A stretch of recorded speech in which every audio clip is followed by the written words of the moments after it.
وانكو جعلهاي igu celi وانكو جعلهاي mar kale وانكو جعلهاي igu celi وانكو جعلهاي نو maanta oo dhan iska dheh وانكو جعلهاي وعمحل علي مالي لغو فرحي مضاني ومرواه محركود دعاي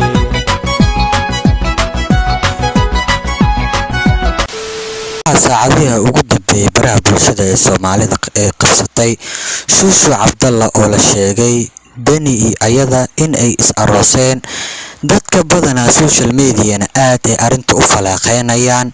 qaarkoodna ay sheegeen in Shushu Cabdalla dadka qaar ay ku sheegayaan inay Dani is arooseen aysan waxba ka jirin fadlan soo dhawow daawadahan daawanayo fadlan waxaan si sharaf la kaaga codsanayaa in aad asxaabteena ka mid noqotid adigoo janaalka subscribe dhahanaya gambaleelkana u furanayo muuqaalkana like la dhacayo wixii fikirkaaga in commentiga noo la wadaag saacadii ugu dambeeyay social media oo muuqaalo laga soo geliyay gaar ahaan aaladda TikTok-ga Shushu Cabdalla iyo Dani oo isla masiiran dad badan markay arkeen Shushu oo Dani oo madaxweynaha Dani laabtiisa ku jirto oo masiir ay iskuula jiraan dadka qaarna waxay u fasirteen in ay isqabaan ama labadooda xiriir uu ka dhaxeeyo ay is aroosayaan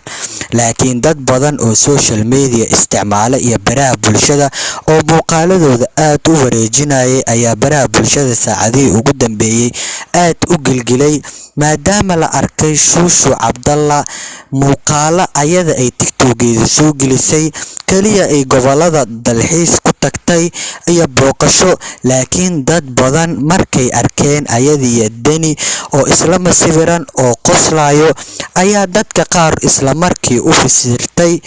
in ay is arooseen ama xiriir jacayl uu ka dhaxeeyo ay dadka ka qarsanayaan laakiin Shushu oo ilaa hadda afkeeda aanan kala furin laakiin muuqaalo TikTok-ga dhexyaacayo oo la sheegayo in ay is arooseen ama isqabaan labadoodana oo xiriir ka dhaxeeyo arintaas oo ilaa hadda aanan la hubin live TikTok-ga iyo dad badan oo aan baraha bulshada ka ah oo arinta kala falaaqeeyay oo ka hadlay ayaa waxay sheegeen in Shushu iyo Dani waxba xiriir uusan ka dhaxaynin labadoodana xiriir uusan dhexmari karin Shushu ay haysato wiil yar oo da'da ayada la fac ay xiriir iskala dhaxeeyaan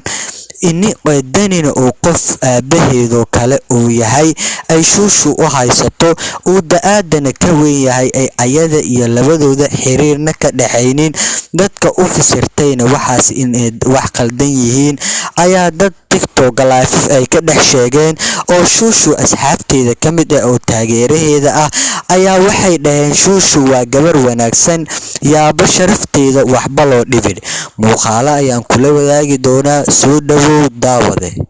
gabadha Shushu maanta waxay heli kartaa wiil yaraa Dani matqana ka magac dheer ka dhaqaale badan muxuu ahaa horta gabadha meel looga dhicin odaygan waa dhali karaa